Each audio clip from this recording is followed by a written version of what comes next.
This is episode 79 of That Shakespeare Life. This episode is brought to you in part by Audio Shakespeare Pronunciation App, the only audio Shakespeare pronunciation app which is designed to remove fears about how to speak Shakespeare's language so that his plays are accessible to everyone. Find out more about this app in today's show notes and stay tuned after the episode for how you can learn more. Hi, I'm Eric Rasmussen, co-editor of the Royal Shakespeare Company's Complete Works of Shakespeare. Another great method for studying the life of William Shakespeare includes listening to this. It's That Shakespeare Life with my friend Cassidy Cash.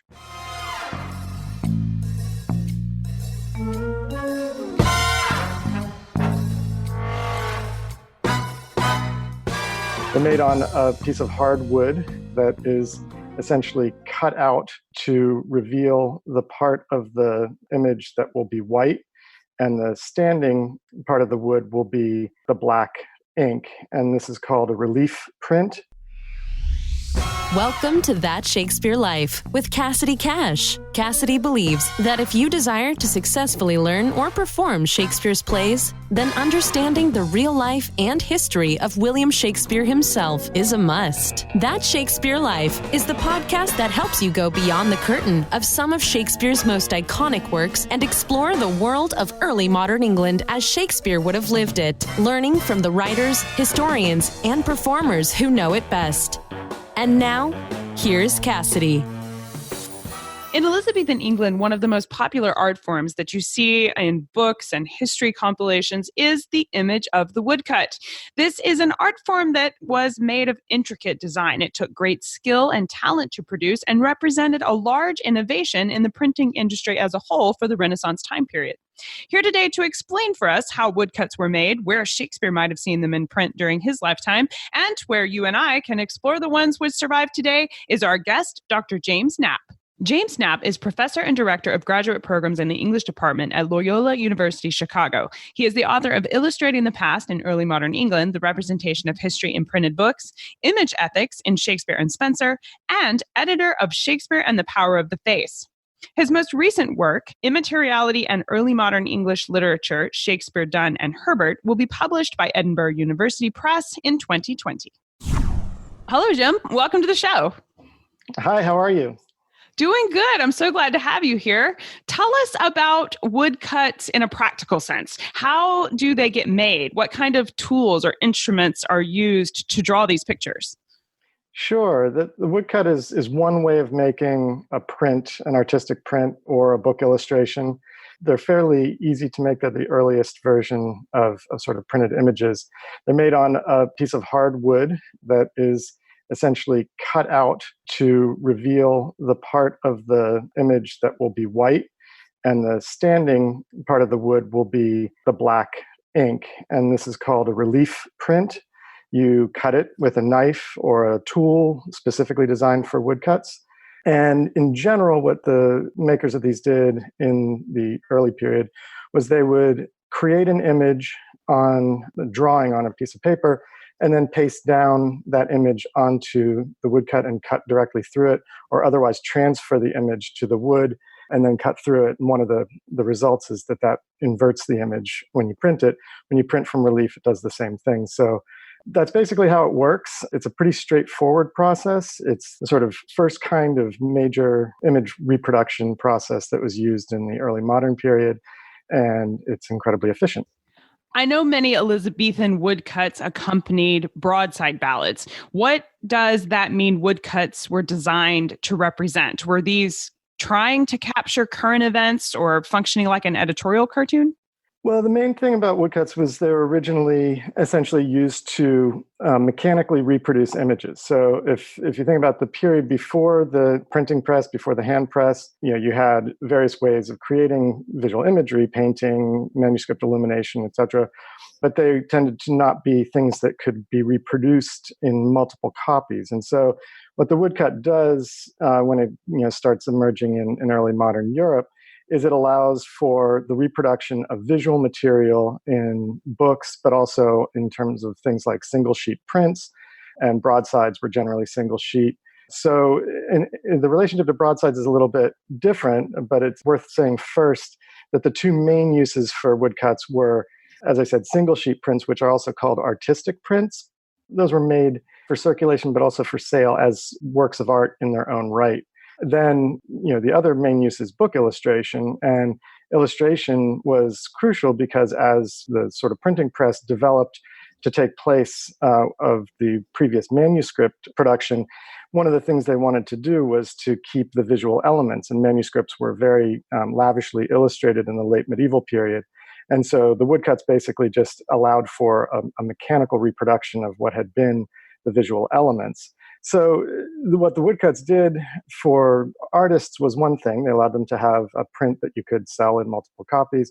What the woodcuts did for book illustrators was a little different because it allowed them to add visual elements to books that would otherwise have just been text. And so then the related form is what's called cheap print or ephemeral print, like broadsides, where you ended up getting basically woodcuts that were almost always borrowed from previous uses. So to answer your question directly, were the woodcuts designed to sort of take care of a kind of current events issue or something like that, to dramatize the current event or visualize a current event? Sort of yes and no. Usually the woodcut images that appear in broadsides were not necessarily developed for that specific broadside, but they were chosen for their content. So in the case of a broadside that describes, some kind of domestic violence, you would see a picture in the woodcut of some kind of domestic violence going on, but it wouldn't necessarily have been created for that specific event. I see. So I've heard that the Protestant Reformation was to blame for a decline in woodcuts. What was it about the Reformation that didn't like woodcuts? This seems pretty innocuous to me. Well, so this is a complicated question, because I think it's probably more accurate to say that the Protestant Reformation had a complicated relationship to visual material, mostly in the religious context. The background or the context here has to do with the Protestant emphasis on rooting out idolatry, which it associated with the Church of Rome, what we call the Catholic Church. Idolatry was the worshiping of visual images, and including statuary, especially associated with statues of the Virgin Mary or images of the Virgin Mary, but other images as well. And the idea was that the Protestants felt that that images tempted one to worship something earthly rather than divine. Some people in the middle of the 16th century in England took this kind of to extremes. A lot of visual art was destroyed, mostly in churches, whitewashing walls that had paintings on them, breaking stained glass windows, destroying statues, etc. And that sort of general atmosphere of hostility towards images in the middle of the century ended up sort of leading to a little bit of skepticism about visual imagery. At the same time, this is why I say it's complicated, I would say that the skepticism wasn't specifically directed at woodcuts. It was directed at visual images, and there were certain images that were perfectly acceptable, generally speaking, images that told some kind of history or that depicted monarchs, things like that, people who were famous, that were considered to be memorial. It's when it got in relation to religious imagery that things got a little bit more tricky, especially in a reformed country like England. And so, you started to see at least a little bit less illustration. In the book history context, the books were illustrated heavily in the beginning and then sort of cut off around 1580 and start to be much less commonly illustrated. But that doesn't mean that illustration disappeared. It just means that there were some change in the relation. There's also as you brought up broadsides before, broadsides were continued to be illustrated throughout the period, often with reused woodcuts, recycled woodcuts, but sometimes with new woodcuts as well. And then by the time you get to the mid 17th century, you start to get a lot of satirical prints and things that were sort of bringing that tradition back. So it wasn't really a hostility necessarily to woodcuts, but there was a skepticism about visual imagery or a worry that visual images could be misused. And that changed the relationship in England in particular to visual art. Now, you mentioned this in explaining what the woodcut is, that it would actually be created as an individual work of art. But I wonder if it was ever traded among competitive artists. I've read that sometimes they would have been traded, and I wasn't clear what that might mean. Did that mean that people bought and traded them like we think of baseball cards, or simply what you mentioned about the multiple uses over multiple books when the theme was similar? Well, I think there's two different things at issue here. One is the prints that were made from woodcuts, and so those are the piece of paper with the image on it, and those had two different basic lives. One was that artistic print, sometimes made by famous artists, sometimes based on a famous artwork. And those were certainly intended for sale and for the enrichment of the artist, which was something that was sort of only emerging at this period. The other thing, and then of course, the illustrations in books were sometimes also pulled out of books and hung on walls or used in other ways. But the other thing that's at issue is the actual block that's made to create the image, the piece of wood that was carved. And the blocks that were carved were quite durable. That was one of the reasons why woodcut was so popular. You could make thousands of images from a single block. And so if a book was printed and it had a run of 500 copies, that block was still viable for many more images, either individual, it could be on a broadside, it could be an individual print, or it could go into another book.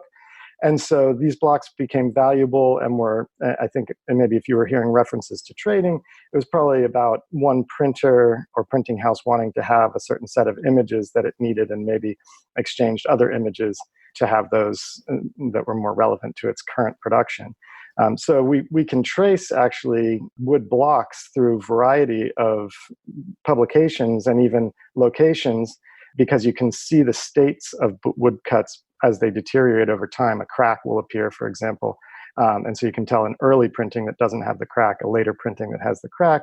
The later book is published in the Netherlands, for example. And then you know that block started out in England and ended up in the Netherlands. That helps us understand the history. You've outlined for us that it starts out on a piece of paper. The paper gets carved onto a block of wood. But how does it go then from the block back to the page? And why did they not just print the artwork in the first place? I think it's the durability and mass producing that you mentioned as far as that part. But what was the physical process? Would they paint it with ink and then use it like a stamp? So this is a good question. And this is one of the reasons why woodcut was popular, especially in England. Woodcut is the easiest process to print with movable type. So early printing of books involved individual pieces of type that were also in relief, which meant that when you inked the surface of the type, it was that part that printed on the paper. So if you wanted to print a text, you would set up the type in the order that created the text, and then you would ink the top of the type and then press it against the paper and make an impression. And there you have your text. Woodcuts actually could be placed within that text. And since they printed in the same way as relief processes, there was no extra work that needed to be done. A much more sort of vibrant kind of printmaking started to develop in the period through processes that are called intaglio. And these are processes where rather than the relief, where the top part, the part that's standing printed, but it was the part that are the valleys that printed. And this is etching and engraving. You can make much more detailed images, much more carefully drawn lines. But the problem is you can't print them with movable type because it's two different processes. With intaglio, you push the paper into the valleys and it soaks the ink. The parts that are raised are white. In relief, the raised parts are black. And that's the same as printing with type. So if you had beautiful engraved images, you actually had to print them on a single sheet facing a page of text. And if you look at early books that have large full-size images that face text, those are often engravings rather than woodcuts. Are woodcuts useful to historians in revealing aspects of early modern life? How much of what's shown in a woodcut image can be taken seriously in the sense of, is what's depicted in the image something that would have been actually going on in the time period when it was made, or were they designed to be more metaphorical or telling fictional stories? Yeah, there's a full range of kinds of illustration and kinds of depiction that go on in woodcuts, but certainly historians can use certain details in woodcuts to find out interesting information about the period. One of the things that's sort of surprising, I think, to modern viewers of early modern images is that even if they're depicting maybe ancient Rome, they would often have the people dress in Elizabethan dress, for example. So what that can tell us is, for history, is we get to see some very clear examples of what was current fashion when that woodcut was printed. There's also many images of things like building, so building processes, how they made bricks and where that might have been located in relation to the building of a new monastery or something. These are all details that are relatively accurate. There's also, of course, fantastic things that have to do with, whatever was being depicted. For example, it's common to find armies of angels flying through the clouds, descending on a battle. That probably is not accurate. Nor the ones with witches and ghosts and things like that we've seen. Exactly. Yes. Now, you mentioned that the sale of these woodcuts for artists as a kind of business was just kind of getting its feet during this time period. But I wonder if there are any famous woodcut artists. So the most famous, sort of woodcut artist is a little before Shakespeare, and his name is Albrecht Dürer, incredible German woodcut artist. There's plenty of other woodcut artists on the continent. Lucas Cranach is another very well-known printmaker. You can see these prints in some of the major museums around Europe and in the US. These would have been artists whose names were known. They were well-known artists. They tended not to be the ones who illustrated books necessarily, and in England there are fewer. So the most important have to do with the sort of origins of illustration and painting in England, and they were generally foreign-born. So Hans Holbein was a painter at Henry VIII's court, and he did produce woodcuts in addition to elaborate paintings. He produced a woodcut series of The Dance of Death, which is a very well-known popular work. And then also Marcus Geertz, the Elder, is a famous woodcut artist who probably designed some of the illustrations to Holinshed's Chronicles, which was Shakespeare's source for his history plays. So there were famous artists. Most, though, of the woodcut artists whose illustrations appeared in books were anonymous designers. So there would have been some famous painters who worked in woodcut who would have been known, but generally it was becoming more of a craft. And really, by the time Shakespeare was working, the more elegant printmaking was engraving and later etching. And so those were the kinds of printmaking that was much more associated with the artistic print. You mentioned Hans Holbein. I think of him as the artist who painted Henry VIII. And I didn't know until I was reading your chapter on woodcuts that he had even been a woodcut artist. Why do you think that woodcuts are not given the same status in the art world as paintings or portraits, for example? Well, it's interesting. I mean, I think at the height, which was really on the continent, they are considered quite powerful. There's two reasons why they tend to get a little bit less attention. One of them is that they are reproducible. So the famous painting of Henry VIII that you're familiar with is the only one, and it's a unique work of art that has value in its uniqueness. Whereas any woodcut, even a single sheet print that was only printed in a limited run by an artist, exists in multiple copies, which automatically reduces its sort of currency or value. And so I think that's one of the reasons. And then the other reason I mentioned briefly before is that woodcut has limitations in terms of what you can draw. So the fact that engraving took over in printmaking was because you could make finer lines. There's a point at which you can only cut the wood to a certain thickness before it will break. And so it restrained artists, and that's what makes some of those really famous artists I mentioned, Albrecht Dürer, so incredible, because you look at them and say, how did they make those out of wood? Most artists that wouldn't have been able to get that kind of fine detail. You also mentioned that these famous artists were not typically England born when they were creating these woodcuts in England. Does that mean that England's history, as it's recorded by woodcut art, was not done by English artists? That's largely true. The illustrations to histories of England in the 16th century were done almost entirely by artists from the continent, mostly what we would call the Netherlands now. Those artists were often fleeing from persecution because they were Protestant, and England was a Protestant nation by this time.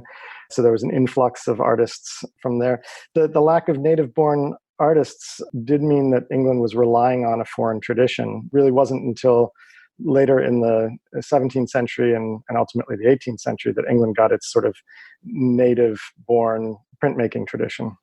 You mentioned that some of the surviving woodcuts are housed in museums today, but I wonder if you could give us a few examples of where can we go to see some of these that survived from Shakespeare's lifetime? Yeah, I think in most of the great, museums in the West and elsewhere, you can find print exhibitions. It will be exhibitions of prints. Largely, these will be what I've been referring to as, the single sheet print or the artistic print. And there's a range of artists you can find them, but you can see these collections in the British Museum. You can see them where I am in the Art Institute of Chicago, which has an incredible print collection, obviously in New York and elsewhere. What you're looking for is exhibitions of early modern print.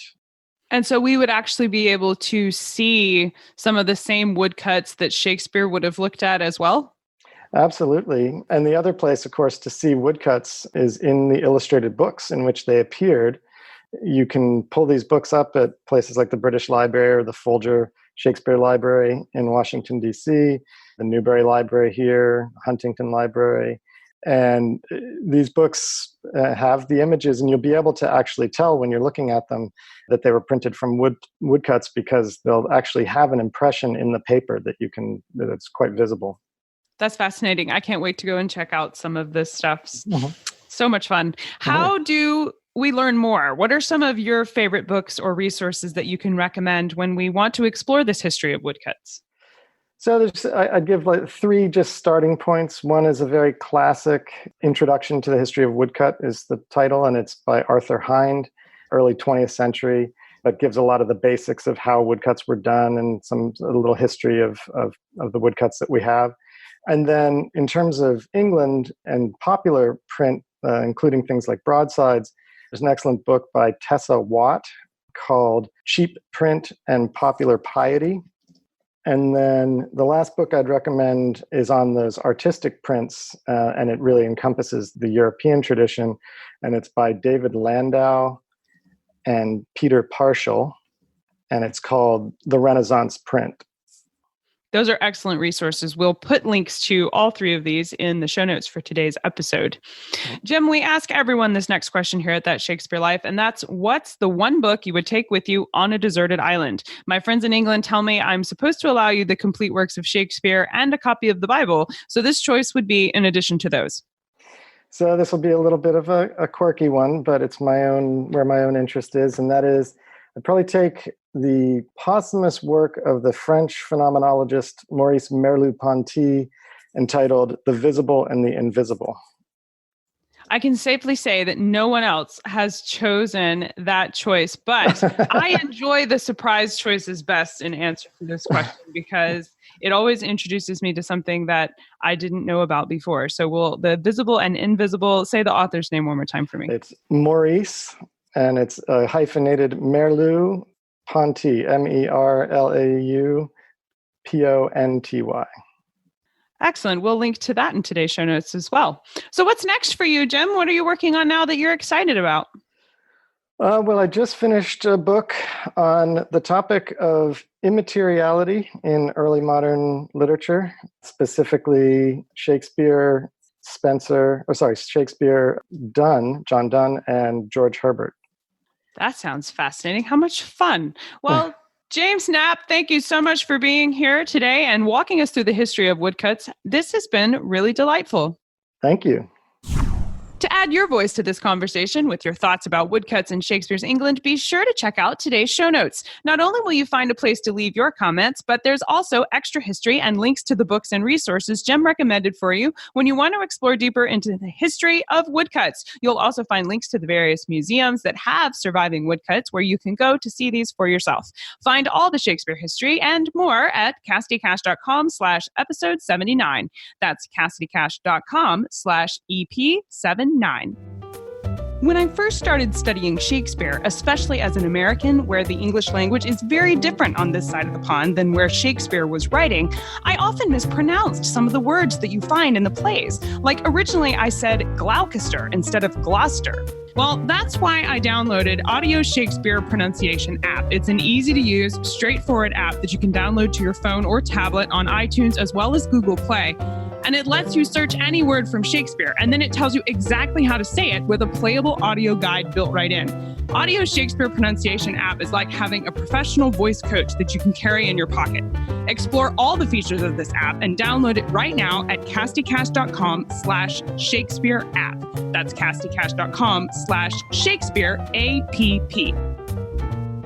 That's it for this week. I'm Cassidy Cash, and I hope you learned something new about the Bard. I'll see you next week. Bye-bye. Thank you for listening to That Shakespeare Life. As always, the best conversations happen after the episode over at CassidyCash.com. Become a part of a vibrant Shakespeare conversation by adding your voice over at the website. Until next time, remember, when you want to know William Shakespeare, you have to go behind the curtain and into That Shakespeare Life.